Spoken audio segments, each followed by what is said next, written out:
Hi, I'm John Palino, and welcome to the show where we talk to restaurateurs and chefs and go behind the scenes and see what's really happening. We have Ryan on board today, who is from the Fresh Grower. So tell us about what you're doing.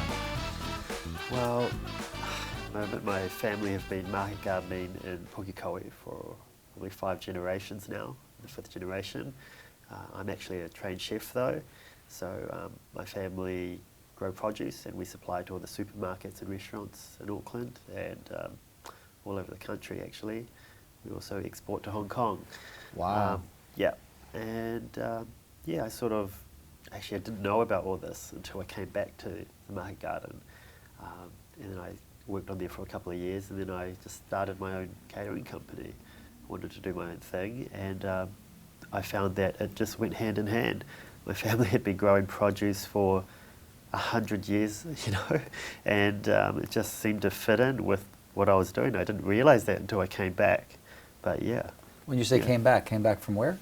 So I was working in, in Auckland City, worked overseas in Melbourne for a little bit, just doing my stint over there, just learning the trade, you know, learning from other chefs and just learning all about the industry.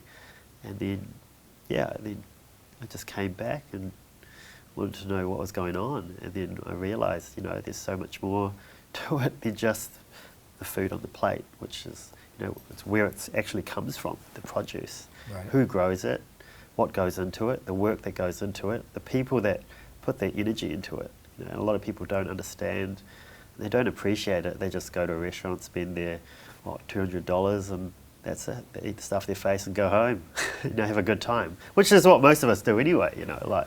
We do that, you know, but I think when you really find out about how it works, and people really just take it for granted. It's quite sad, but yeah. So what is the market garden? What is that? So the marketing arm of our business is called the Fresh Grower. Perfect Produce is the actual company, and so we grow produce and we supply it to places such as Turners and Growers, markets that distribute it to your local supermarkets, Pack and Save, Countdown, New World, Faro, and niche shops, and most of the restaurants in Auckland. Yeah. Oh, okay, terrific. Yeah. And did you grow up on the farm?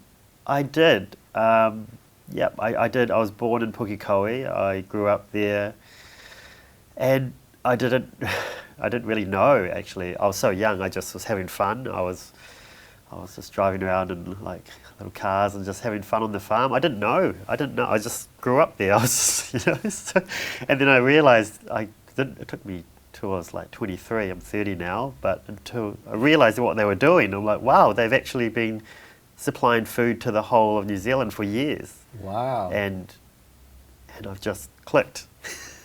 So I guess you didn't have to go and pick and all. Oh, well, I didn't know that. I didn't even know what they were doing, to be honest. Wow. I just thought, there's just all this land here, and they're doing something with tractors and stuff. But I didn't know until now, you know. So you didn't even want to drive the tractors. I didn't even. I saw them. And I thought, these are great big toys. They're great. Like, it's so much fun. But I didn't know what that was all about until, you know, I realised, they're actually farming and they're growing vegetables for people. Wow. And until I was older and realised and came back, just how much they do for people, and, you know, and it's more, and it is about food, and just so happened I became a chef and I loved it. And So why did you become a chef? my mum sort of put me into like cooking courses when I was like 14, and I just started baking things and I really enjoyed it, and I'm like, man, I really want to do something with this. What can I do? Got to high school and was like, you can study to be a chef. And I was like, wow, okay. So end of year 12, I decided, that's enough for me. I'll just go and study cooking, and which was what I did, which a lot of chefs did, you know, a lot of people did, and did that. Went to AUT, studied, you know, cooking, you know, and then I just started working for people in like catering companies, restaurants, and things like that. Started learning about it, and I just fell in love with it, I guess. Yeah. Right. So what was the first job you had? The first job, chefing, or cooking, or even in the restaurant business. Chinese first job takeaways. Yeah, Chinese takeaways. absolutely. I worked in a Chinese takeaway restaurant, and I learned how to, do like fried rice and sweet and sour pork and things like that, which is, Nice. just the basic Chinese food. And then I had my first real job, I guess, in an Italian restaurant, and that really, really tested me. I started to learn how to make like profiteroles, ice cream, everything from scratch. We started to do pastas, and I loved it. And I was like, wow, this is incredible. And I started doing that. And then I moved from there to another restaurant, and I'm like, oh wow, there's other stuff out here. And then I started going to other places, and I just learned a whole lot of different types of. Was that here in New Zealand? Yeah, in Auckland. Yeah, but they've moved on now. So, but I worked for a few hotels, catering company, and just stuck at it since then. So your grandma was a good cook, right? Oh yeah, she's still alive, and she's 90 now, I think. Wow. Yeah, she still cooks for everybody in the family. Yeah. All the time. Yeah. Her food is delicious. It's the best. And she cooks Cantonese? Cantonese food. Yeah. I love Cantonese food. Oh yeah, man. I mean, most people know it as your Chinese takeaways, which is sweet and sour pork, fried rice, chow mein, and that it is pretty much that. That's what she cooks. There's a few different variations, a bit more traditional stuff, but what as Chinese takeaways is what we eat. Sort of. Yeah. My wife's from Hunan province. Really? Changsha. Very spicy food. Wow. Everything has chili in it. Oh gosh. Every dish has chili. It's not even a variety. It's all got chili. Yeah. No matter what it is, put chili in it. They love that chili. They love spicy. So Hunan province, where Chairman Mao was born. Wow. And they seem to have a lot of warriors come out of Hunan province. So they must be the chili peppers. Yeah. Yeah. But But Cantonese is my favorite. I love Cantonese food. It's got a lot of history. China has a lot of history. So you're building a place now, aren't you? Yeah. So on the farm there is this barn that was just used as like a storage shed for tractors and equipment, seeds and fertilizer from like multiple families that owned it before them. And then I started cleaning it one day. I was just like, oh gosh, it's so dirty. I'm just going to start cleaning it. So I started cleaning it, and it just turned into this great space for dining. I thought, wow, you could have a restaurant here. And so that's what we're doing with it. We just started turning it into a restaurant. Yeah, so it's overlooking beautiful farm views and on Pukekohe Hill, where the produce is grown, rich volcanic soil, and it's just the perfect place. Yeah. And what kind of restaurant are you going to build? So because we're based in Pukekohe, it has to be farm to table, based around the produce in Pukekohe, the onions and potatoes and greens that we grow, and just local New Zealand produce. I think that's the best thing you can do with it. I think. And I think it'd be a waste not to do anything. Anything else just wouldn't work. Just to justify it. I used to have a restaurant down there in Takanini, actually, called Friend of the Farmer. Yeah.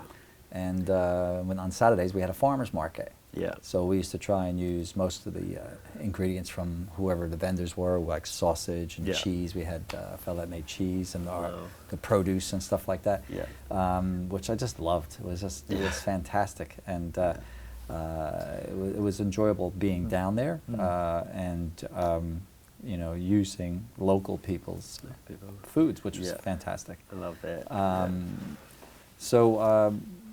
So besides that, what other kind of cooking were you doing? Did you say you had a food truck? I do. Yeah. So 4 years into working on the farm, I started. I really wanted to have my own business. Ever since I was young, I've always wanted to have my own business. Working for people is great. You learn a lot of things, gain experience, but just being my own boss and being able to cook what I want, when I want, for who I want, was what I wanted to do. So I started building a food truck. I bought this old truck. It's about $10,000, and it was a rust bucket. So I've probably spent like $100,000 trying to fix it up. It's terrible, bloody thing. So I turned it into a food truck, and then it sort of took off actually. People started like, oh, that guy, he's pretty good. So they took What were you serving? just whatever people wanted really. My menu is, burgers and chips and just basic stuff.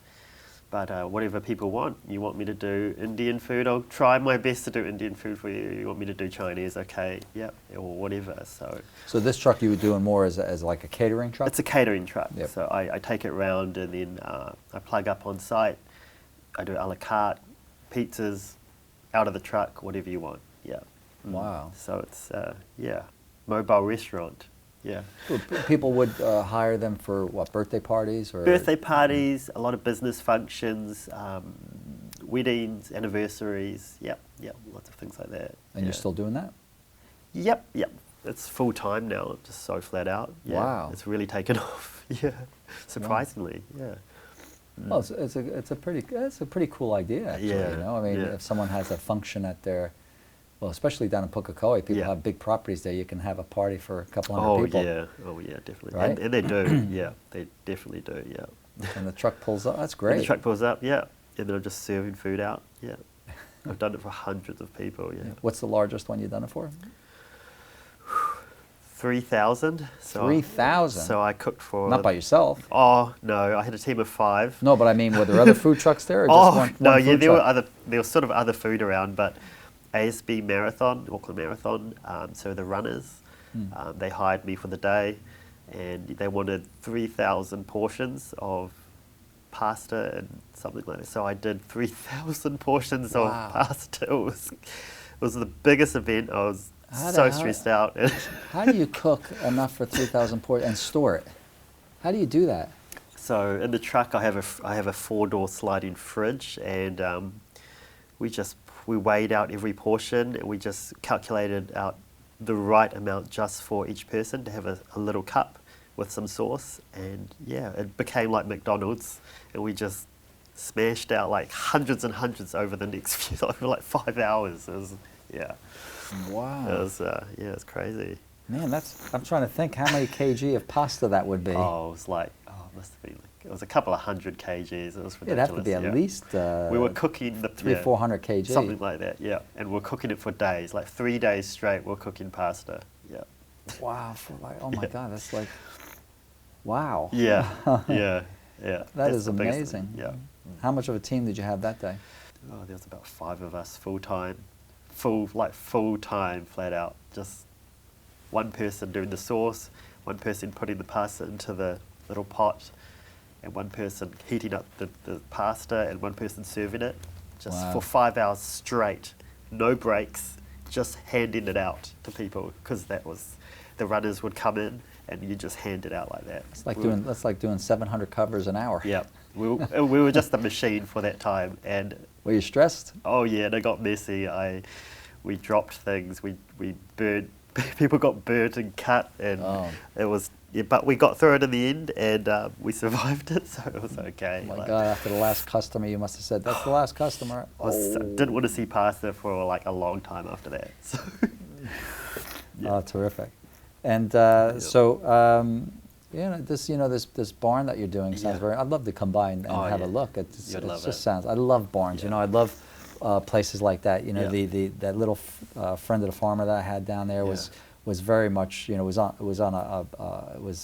part of King's Plant Barn actually, it just had that outdoorsy barnish farmyard type of feeling, which is great. It's very hard to replicate that in the city, Oh but, when you have that outside there, it's just wonderful. Yeah. So we're going to take a break right now. We'll be back with Ryan shortly.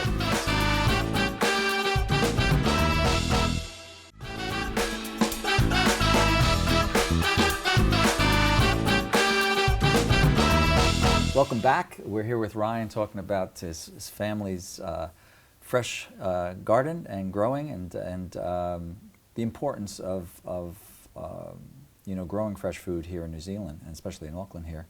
That area, Pukekohe, it seems that the council's allowing a lot of that beautiful fertile land to be turned into housing, which a lot of people know that. I ran for mayor, and And I think that's a horrible thing that's happening. Yeah. You know, I remember, you know, always talking about our beautiful fruit and vegetables here in New Zealand, and a lot of times, unfortunately, the best of our products get sent overseas. That's right. I remember I was visiting a friend's farm down in Hastings who has a lot of organic apples and things like that, and 100% of it gets sent overseas. Yeah. A lot of the reasons why is because it's easier. They fill up the containers. It's not always price. No, it's just sometimes about ease. Yeah. Because they can just back the containers in and fill it up. That's right. The future actually is not looking good if Pukekohe is turned into all housing. That's right. We're losing farmers and we're losing, you know, our food. That's right. What do you think? What do you think's happening, and what do you think's going to happen? I mean, the way it's going now, Yeah. people need houses. They need somewhere to live, and I guess the only way people can go is south. So that's why they're, you know, encroaching on that valuable farmland. You know, there's nowhere else to go. Well, there is. I Yeah, mean, I mean, it's poor planning. Well, It's yeah. poor planning of council, and I've always had a story behind that and how Yeah. we do it. But Yeah. but what do you think is going to happen when that land continuously disappears? Where are we going to get our fruits and vegetables from? We'll have to just import everything. You know, the prices will skyrocket. It's just going to be And all the quality? imported. Yeah, the quality. Wow. We're not going to know what we're getting, are we? No, everything will be, you know, chemical this, and farmers will just close up shop, and some of them, you know, even committing suicide. You know, as you probably know about kiwifruit growers and stuff like that, and just it makes it really hard on the families and the people that are, you know, doing that business. It's a real job. It's real life. It's their way of life, and you're taking that away from them by, just taking over that land. People just don't understand that food doesn't come from the supermarket. Vegetables don't come from the supermarket. They come from the land. They're grown, and then they're sent to the supermarket. You know, and most people don't know that. And even I didn't know that until I became a chef and came back to the farm and realised that produce is grown in the soil. They cut it, and it has a shelf life, and it only lasts this long. I used to work in places and think, oh, Bid Food sends me my produce. That's where it comes from. Right. Yeah. And most chefs and a lot of people think like that. You know, Right. they go to the supermarket, they buy their veggies. Oh, great, they'll always be there. And then when they're not there, they're like, oh, what do we do? Buy frozen, buy imported stuff, and they start complaining about the prices. You know, what do you expect? You know, yeah, it's demand and supply. You know. You know, one of the things I used to say, you know, I had restaurants back in the States, Yeah. and I have no idea how long it was between when that fruit or vegetable was picked Yeah, and it's on my table. Yeah. Where in New Zealand, you know, that vegetable or fruit that I'm putting on my table Yeah. was probably only picked a few days ago. Yeah.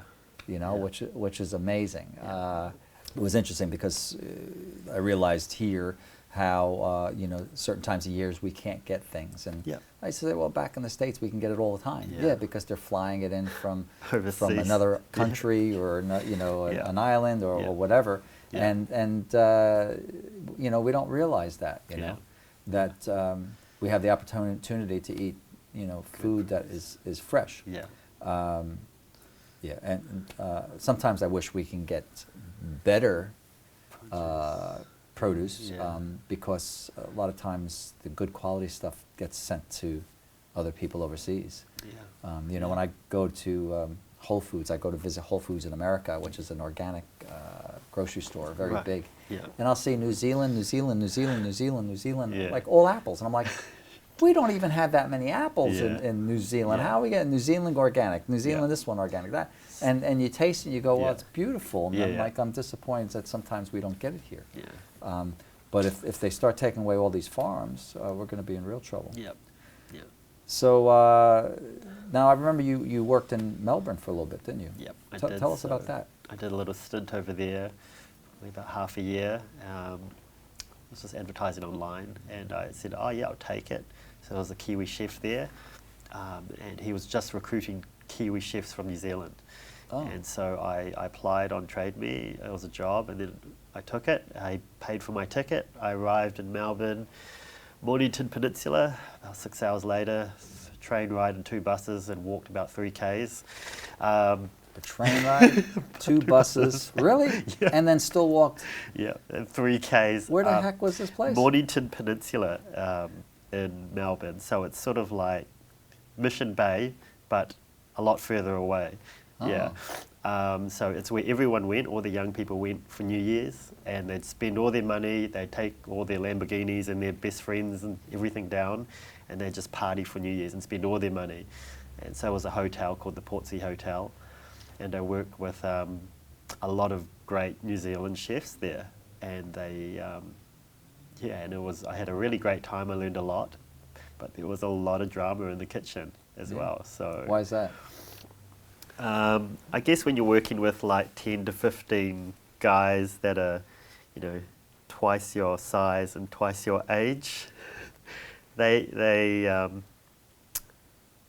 get some difficulties in the kitchen, I guess. People not agreeing with each other, people doing things a certain way, and then obviously people getting upset. So we have a cooking line, as every kitchen usually does, and then you have all the guys, one on the fryer, one on the pans, one on the grill, and you're going flat out serving like 200-300 covers a day, and you're sweating, you're crazy, and people just lose it. They just, they completely faint on the line before service because it's too hot, can't handle it, or just completely lose it. They just start screaming and yelling because the pressure is just so much and it gets on top of them. Guys are throwing pans around, just walking out of the kitchen, straight out of the kitchen in the middle of service, walking into the chillers and screaming their lungs out because they're just so pissed off. I just remember a time and one of the fryer cooks and the other fryer cooks were wanting to cook because it was such a good time, and then he couldn't get on with them, so he just ran into the chiller and he just screamed his lungs out like a baby.